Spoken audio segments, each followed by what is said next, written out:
Hello everyone and welcome back to my channel. Jesus here with the Creative Entrepreneur, and today I'm going to be showing you how much to charge for videography in 2022. So let's get to it. Before we get started, I just want to remind all of you that anything I say in this video is no more than my opinion based on my experience. So everything you decide to do, make sure that you do your own research and that you use me as inspiration, but not as a definitive reason to do something. So with that said, let's get into it. The first thing we're going to talk about is how to charge for music videos. Now, in my life, I've been lucky enough to be able to do videos in most of the industries that everybody knows about. Commercials, music videos, brand videos, YouTube videos, real estate videos. I've done everything. How much should you charge for a music video? According to Google, a low-end music video will start at $20,000 for a professional agency and at $2,000 for a talented freelancer. But the truth is that if you don't have any type of work in your portfolio, you're an absolute beginner. Nobody's going to pay you absolutely anything for your videos unless you can show them something. So what is my advice to you? Before we even start thinking about charging people, go out there, find a few friends in your phone book that are looking to be aspiring artists and go and shoot them 1 or 2 music videos. Definitely no more than 1 or 2. Okay? 2 is the top. Do not do more than 2 because you deserve to get paid for your work. And I feel that 1 or 2 videos, depending on how hard they are, it's enough for you to learn what it takes to do a music video, for you to kind of like gauge how much you should charge. Make sure that those videos are the best videos you have ever done in your life.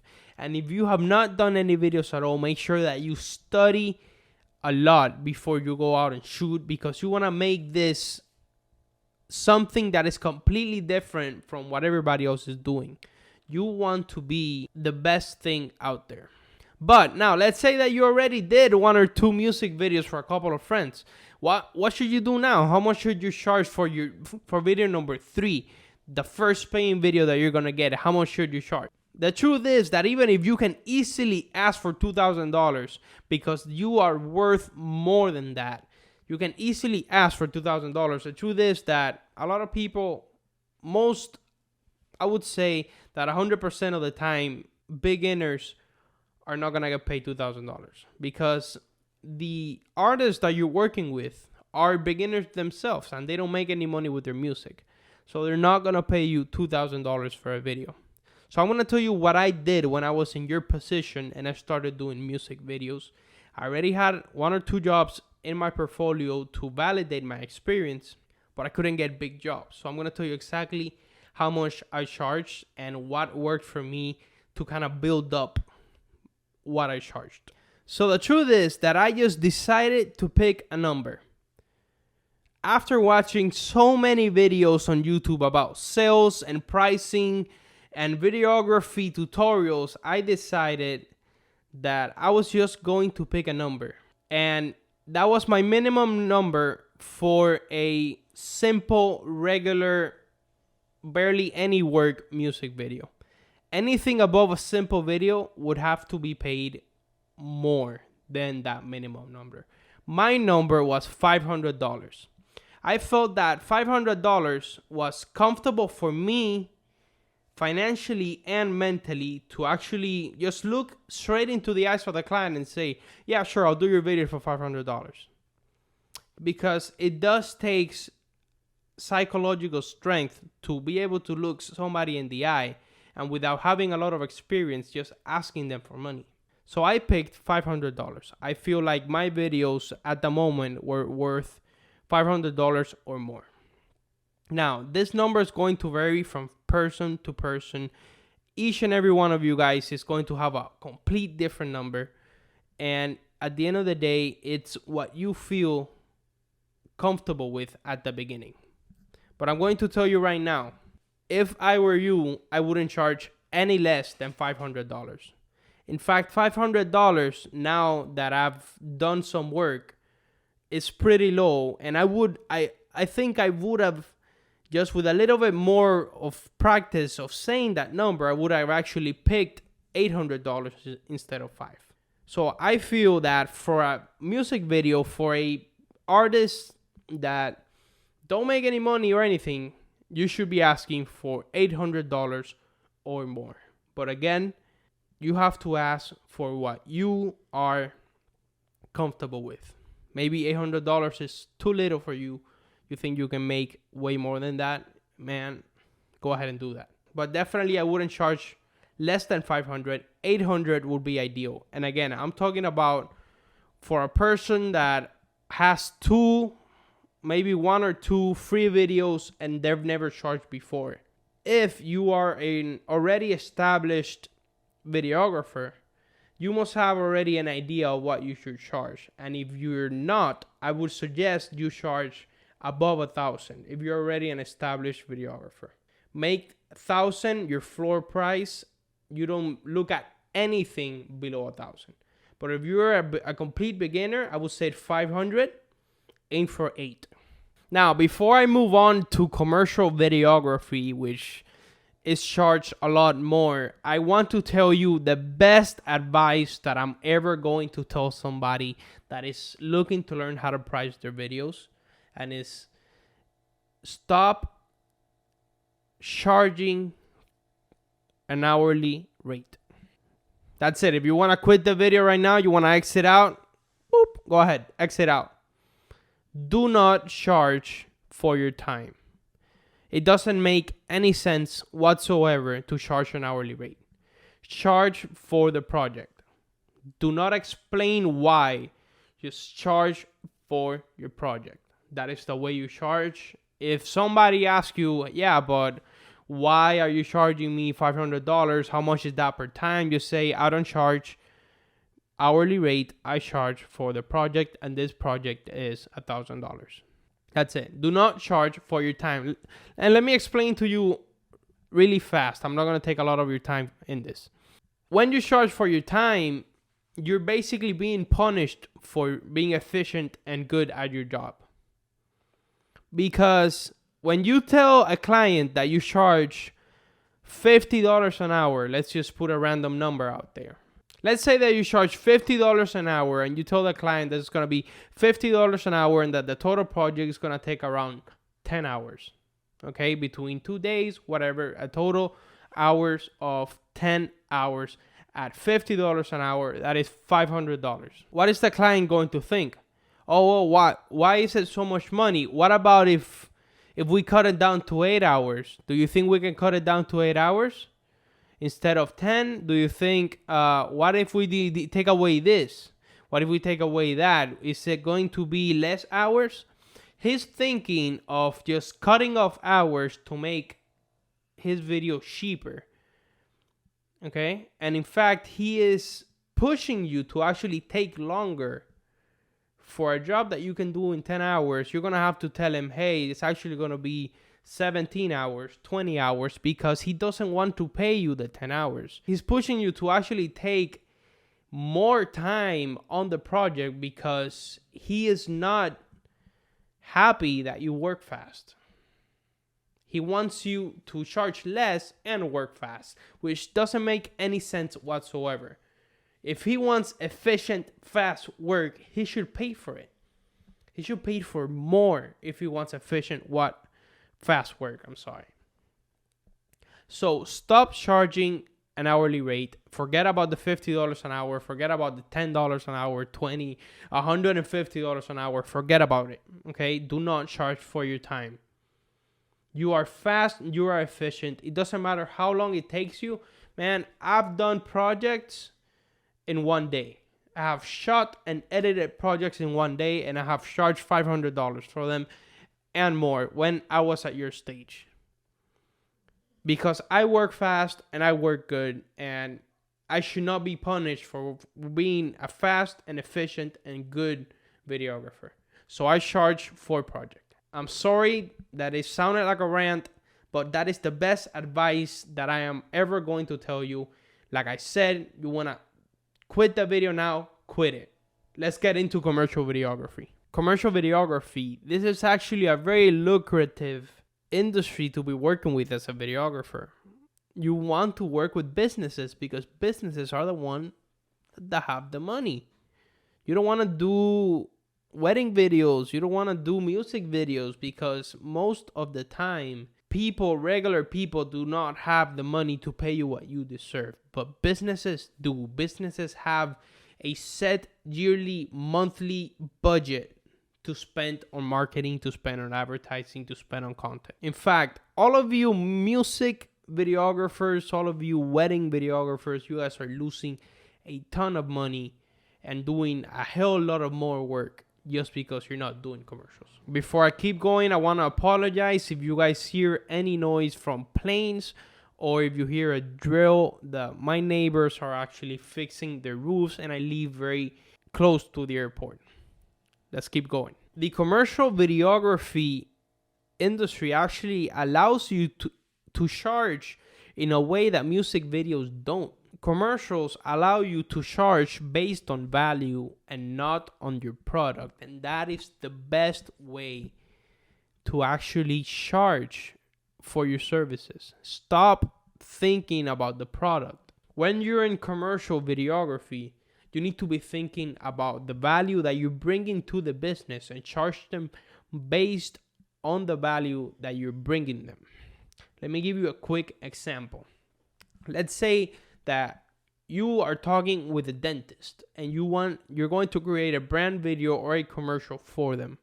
You need to ask, when you're in the negotiation, you need to ask him a very, very uncomfortable question. And that question is, how much money do you expect to be making from this commercial? Again, this is a very, very uncomfortable question to ask when you're not used to negotiations, when you're not used to talking about money. But it is a mandatory thing to ask for this question, in fact. If you don't ask for this question, you are going to get crushed by the client and he's going to pay you up. He's going to pay you. In fact, you need to demand an answer for this question. I recommend to you guys, and again, everything I'm saying here is based on my experience and my opinions, and they're all just recommendation. I recommend to you that if the client decides not to answer that question, I recommend you walk away from that client and not work with him because he's trying to pay you less than what you deserve, and you shouldn't work with people like that. But now let me give you a quick example of what it means to charge based on value. When you charge based on value, a lot of beginner creators are actually now allowed to charge thousands of dollars based on the value that they're going to bring their clients. And that is something that you can't do with a lot of other industries. You can't do that with wedding videography. You can't do that with music videos. You know, some people might be able to, but it's really so much harder to justify your price, even though you should never justify your price. But it's so much harder to make the client understand why you charge the amount that you do when you're not in the commercial videography segment industry. Let me give you an example. Again, let's say that you're talking to a dentist. Now, this dentist, an average price, I looked it up on Google, that the average price of a root canal is actually around $1,200. So now you ask the client the question, how much do you expect to be making from this commercial? And he says, well, I'm expecting around 25 extra clients in the full year. It's not a crazy number. Okay, that's like 2 clients per month. 2 extra clients per month. Okay, so at $1,200, 25 extra clients. Let's do the math really fast. $1,200 times 25, it's $30,000. Now, how much do you think you should charge this client if you, with one video alone, are expected to bring him an extra $30,000? How much do you think that video is worth? Honestly, it's worth whatever you think it's worth. But I recommend to you that you at least ask for 10% of the estimated return. If he's going to be making $30,000 based off your video, you need to be charging at least $3,000 for that video. Minimum. Again, my recommendation, minimum $3,000 for that video. 10%, that's a good mark. Okay, go ahead and you ask for 10% of whatever the estimate is. Again, you don't have to tell them, oh, I charge 10% for whatever the estimate. No. Hey, how much are you expecting to make? Oh, I'm expecting to make around $30,000 extra this year if the video is good and if everything goes correctly, around an extra $30,000. Oh, okay, no, that's great. I charge $3,000. That's it. You don't have to say, oh, no, I charge 10%. No, that's fine. I charge $3,000. And if you want a crazier video, more than $3,000, but set your floor price at $3,000, which is 10% of the estimated value. In this example, again, just set your floor price at 10% of the estimated value, and you can already see from a $500 music video for you beginner to already a $3,000 video for the same beginner that I'm talking to. I didn't change. It's the same amount of experience that you need to have for both prices. And yet commercial videography is so lucrative, way more lucrative than music videos. So I suggest and I recommend to you that you start charging for commercials 10% of the estimated revenue. Okay, so the next and final industry that I'm going to be covering today is real estate videos. Now, real estate videos, much like commercial videography, is a very lucrative industry to be in as well. And real estate videos also allow you to charge based on value, because you're making videos and they're basically commercials for houses that cost hundreds of thousands of dollars, even millions of dollars. And the real estate agent that's going to pay you is actually going to making thousands of dollars based on that sale. So if you, with your video, can get that real estate agent a sale, then you, my friend, are going to be making a lot of money. It's the same thing. I recommend to you, the first thing that you need to do, you need to go on Zillow, you need to go on Redfin, you need to go around your neighborhood and look for real estate agents. Look in your contact list for people that are or know real estate agents and that are looking for videos. Make sure that you have work already to show real estate agents, and if you don't, make sure that you do 1 or 2 videos for free. Make sure that you learn how to do them. Real estate videos are not that easy to do, okay? There's a lot of, you can say, science behind it. So make sure that you learn how to do them, that you have work to show, okay? And then you go on Zillow, you go on Redfin, and you start calling real estate agents. You start emailing them. I suggest you email them better than you call them. They are more likely to answer, and to answer in a good mood in an email than through a phone call. Real estate agents are very busy people, and they want, every time their phone rings, they think of client. They don't think of vendor. And when they hear vendor, they don't like that. Trust me, I've been cursed at a lot of times by real estate agents. So here's what you're gonna do. You're gonna go on Zillow, you're gonna go on Redfin, and you're gonna look for houses above 500. Hopefully you want to look for houses in the millions of dollars, but definitely I would say minimum 500,000. Aim for a minimum of 750. Okay, but if it doesn't work, you can go down a little bit to 500. But definitely aim for $750,000 houses or above, because that means that the real estate agent is gonna get a very chunky, big commission out of that house. They have way a bigger marketing budget, and they can, in general, it's a win-win for both of you. Whereas if you go for $100,000 house, their commission is only like what, $1,000. Then you need to be charging them what, almost like $100, $200, $300. Whereas for $1 million house, you can be charging $5,000 all the way to $10,000, even $15,000, depending on how good you are and how much of a commission they're getting and how much of a marketing budget they have set for you. Definitely, when you're in a conversation with a real estate agent, again, you want to charge based on value. So you need to ask the question that I already told you. How much money are you expecting to make on this house? And then you need to ask a separate question just for them. Do you have already a marketing budget for this video? You need to demand an answer for both. You're probably going to find that the answer for both are very, very separate. They're going to say, oh, I'm going to be making around $15,000, but I only have a $500 budget. And you're going to tell them, such. No, what? Like, if you can spend $500 and turn them into $15,000, man, what? Like, you need to write a book. Like, you need to write a book and show people how to turn $500 into $15,000. Because that is completely out of this world. You have 10x. I don't even know how many x's did you put next to your investment. Okay? Again, think about at least 10%. You're going to charge them based on value again, and you're going to say, well, if you're going to be making $15,000 and I'm going to be a part of selling this house, right? My video is going to be a big help for you to sell this house. Okay? I charge $1,500. And then now that's a little bit, it's still a big, big difference.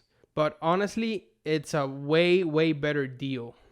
And it's very reasonable. It's a very reasonable deal. $1,500 to 10x and turn it into 15,000. That is a very reasonable deal. It's still crazy. You could charge for more. You can charge for $5,000, but charge for at least 10% of whatever they're making. Okay, and I suggest that you make your research on whatever state you currently live in, because you're probably going to be working with real estate agents close to you, because you don't want to pay for a plane ticket to, if you live in Florida, go shoot a video in California. It doesn't make any sense, okay? Unless they pay for it, in which case, hey, you know, that's what this life is all about. But if they don't pay for your plane ticket, make sure that you get clients here close to you in your county or in your state, at least in your state, because then you need to charge extra for distance, right? So make sure that you're contacting people close to you in your local area, and you need to research what is the average commission that real estate agents in your local area are getting. This way, when you ask them a question, you kind of have an idea of what their commission should be. And again, this is an estimate and an average. It's never going to be exact. But if you know that he's telling you a number that is completely different from what you already have in mind, then you already know that he's trying to trick you. He's lying to you. He doesn't want you to know how much he's making because he wants to pay you as little money as possible. And again, with those type of clients, you just want to get up and go away. Get away from them. You don't want those type of clients in your life. Okay? So do your research. Maybe talk to a few real estate agents that you already know. Maybe the same real estate agents that you did videos for already. You can just do some research with them. Hey, give them a call and say, hey, I'm just doing some research. Like, what is the average commission that you guys usually get? Because I'm creating my pricing structure, and I want to make sure that I don't overprice, stuff like that. Just give them a little reason to why you're asking the question. Do some research with them. Look it up on Google, look it up on YouTube, do a lot of research. This way, when you go into a conversation, into a negotiation, you're asking because you need to ask, but you should know the answer before you even ask. Okay, you need to know an estimate of that answer so you don't get tricked. So just to recap what I just said, when you always charge on value, on commercials, and on real estate videos, and charge at least 10% of their estimated revenue or commission. In general, how to charge for a video in 2022, I'm going to sum it up to this. I suggest that you stay away from industries that do not allow you to price your services based on value. Those industries are going to suck the life out of you, and you're going to make very little money for 10 times the work. And you can grow your business to $1 million business, but you're going to be 10 times the work in a $1 million wedding videography business than a commercial $1 million commercial videography business. So I suggest my first tip for you is get away from industries that do not allow you to pay based on value, and that is because they are not making money from it. They're buying a product. They're not investing their money. They're buying a product. Number 2, always try to price your services based on value. And you want to charge at least 10% of the estimated revenue that they're going to get. Now, this advice should serve you for most of the videography industries out there. Use this pricing structure. Remember, if you're not pricing based on value and you're a beginner, please shoot for your minimum to be $800. But if that's a little too much for you, you think it's too much, do not ever charge less than $500. That is my recommendation to you. And if you're a beginner in the commercial videography world, in the real estate world, in a industry that you are making money for your clients and you're charging based on value, charge a minimum. If you're a beginner, and this is not a bad place to be, charge a minimum of 10% of the estimated revenue. And that, my friend, is today's video. Thank you so much for watching. Please comment what you thought down below. Hit the like button, hit the notification button, and do not forget to subscribe. I started this channel 2 months ago. I have 8 subscribers, man, and I am super happy to have 8 subscribers. I want to hit 100 subscribers before the year is over, and I honestly think that it's absolutely impossible based on the rate that I've been growing. But man, hit me up with a Christmas gift and subscribe to this channel. If you found value in this video, please subscribe to this channel and watch the video that I put on Monday. The video that I put on Monday, I go more into depth on how to create a production company in 2022. Now, I talk about absolutely every single detail, and I cover a little bit of pricing, but I saved the pricing for this video because I believe it deserves a whole video. But definitely go out, check that video. Again, I'm going to remind you one last time, comment, like, and subscribe. And do not forget to hit the notification bell because I post every Monday and every Thursday. Thank you so much for watching. Have a great rest of your day. Bye.